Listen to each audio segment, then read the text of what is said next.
For automatic transmissions, turn the key to position 2, step on the brake, and move the shift lever back to allow for more working room.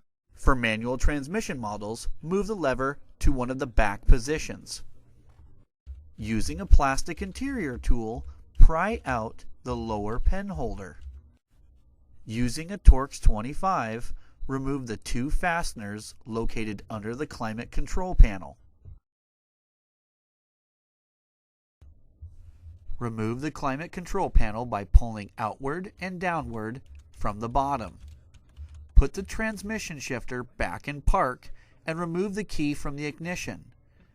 If you wish, you can disconnect the climate control panel connectors and the 12-volt power source for more working room.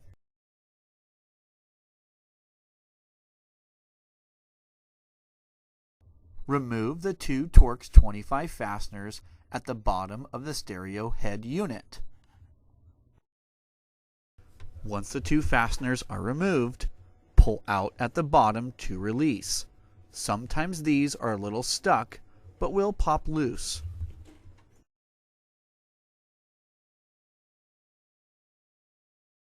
For automatic transmissions, turn the ignition to key position 2, step on the brake, and move the shift lever back to allow for more working room.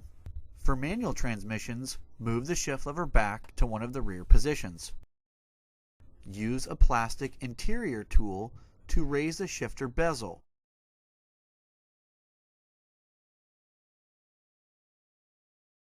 Using your plastic trim tool, depress the 4 corner tabs to remove the bezel trim panel. Once the 4 tabs are released, lift the trim panel up and over the shifter assembly. Set it aside where it won't get damaged. Remove the lower trim panel from the driver and passenger side by turning the fastener 90 degrees and pulling out and back. There is just 1 fastener on each panel. Remove the 2 TORX 25 fasteners at the bottom of the center console assembly. Pull out and down at the bottom to release. Then tip the top outwards and rotate to clear the shift lever. Shift the transmission to park and remove the key from the ignition.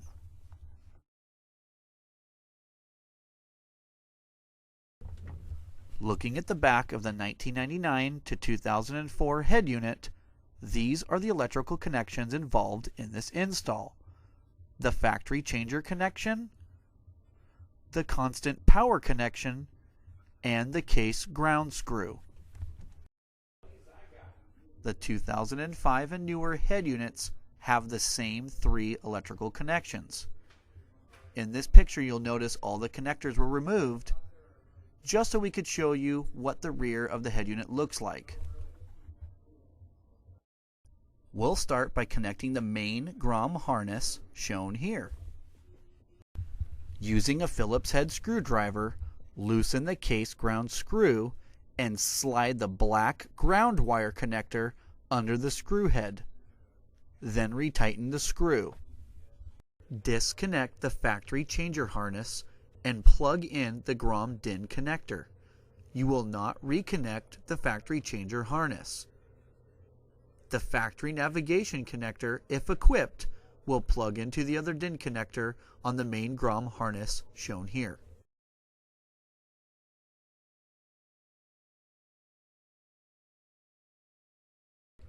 The constant power wire is located in the top left location of the green connector when viewed from the rear of the radio. To connect the yellow power wire, unscrew the large end of the supplied blue connector and place the base over the constant power wire in the head unit harness.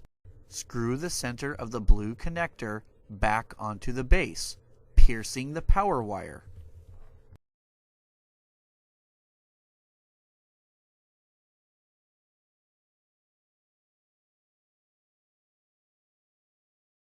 Pull off the pre-stripped portion of the insulator from the yellow wire on the main GROM harness.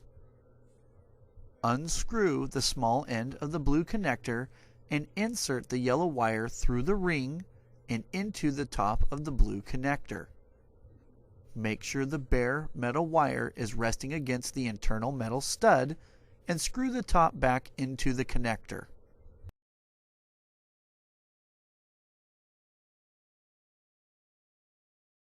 Feed the large end of the GROM harness connector down through the center dash console to the driver's side footwell.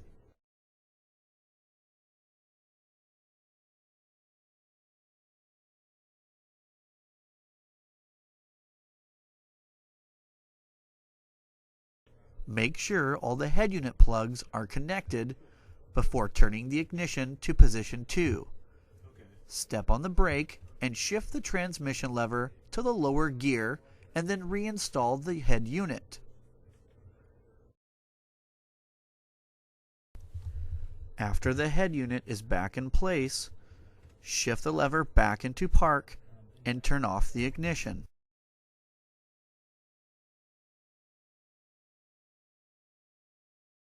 Reinstall the TORX 25 fasteners you removed during disassembly. Connect the GROM box to the main harness plug located in the driver's side footwell. The Bluetooth harness always connects to the EXT1 port. The USB cable connects to the USB port. Connect the cables to the GROM box. All of these plugs snap firmly in place so they don't fall out. In this install, we routed our cable over the transmission tunnel, under the passenger side of the console, and back to the pocket under the armrest. Some customers may wish to modify or drill to pass the cable through the transmission console to the pocket under the armrest. Here we are installing the microphone on the windshield at the top of the A-pillar. Peel the double-sided tape and attach it to the microphone mounting foot, and then attach the foot to the glass as shown.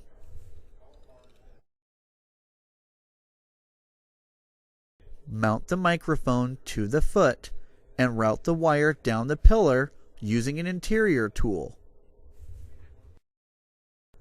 Tuck the wire along the dash edge and down behind the door seal next to the fuse panel.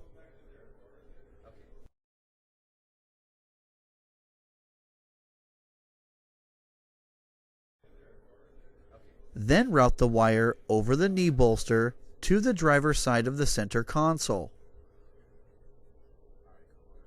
Connect the microphone mini jack to the Bluetooth harness.